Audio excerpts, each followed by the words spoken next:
Good morning, dear students. Today, let's begin with a new lesson. What books and burials tell us?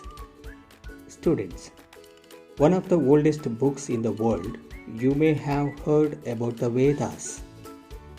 There are four of them: the Rigveda, Yajurveda, Samaveda, and Atharvaveda.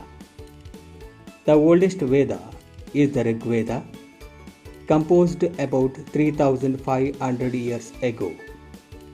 The Rigveda includes more than 1,000 aims called Sukta or well said. These aims are in praise of various gods and goddesses. Three gods are especially important: Agni, the god of fire; Indra, a warrior god; Soma, a plant from which a special drink was prepared. These aims were composed by sages, you can say rishis. Priests taught students to recite and memorize each syllable, word, and sentence bit by bit with great care. Most of the aims were composed, taught, and learned by men. A few were composed by women. The Rigveda is an old or Vedic Sanskrit, which is different from the Sanskrit you learn in school and also in home. Students, the books we use are written and printed. The Rigveda was recited and heard rather than read. It was written down several centuries after it was first composed and printed less than 200 years ago. Next, how historians study the Rigveda.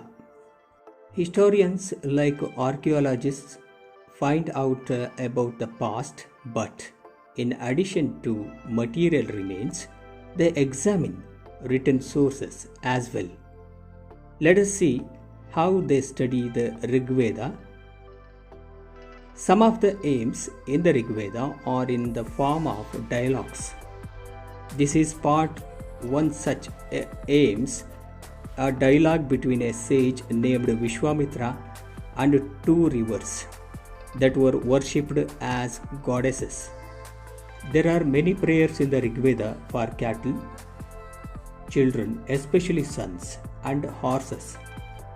Horses were yoked to chariots that were used in battles, which were fought to capture cattle.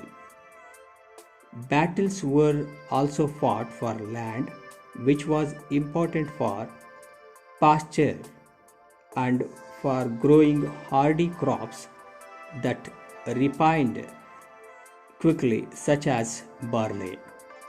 Some battles were fought for water and to capture people.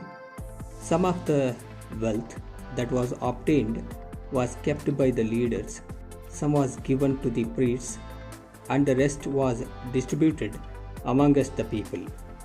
Some wealth was used for the performance of yagnas or sacrifices, in which offerings were made into the fire.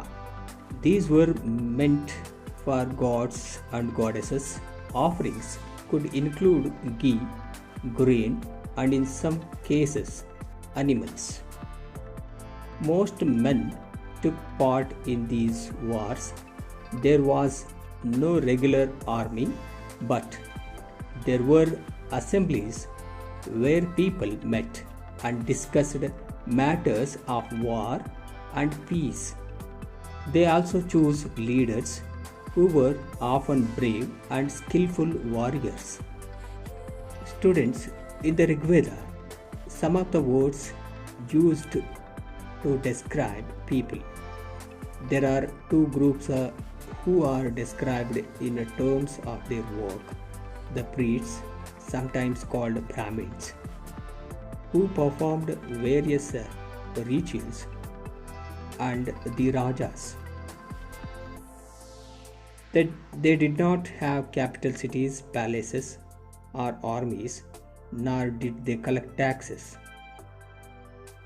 Two words were used to people or the community as a whole. One was the word jana, which we still use in Hindi and other languages. The other was a wish or jana. So, students, in the next class, we will meet again to discuss the remaining subtopics. Thank you.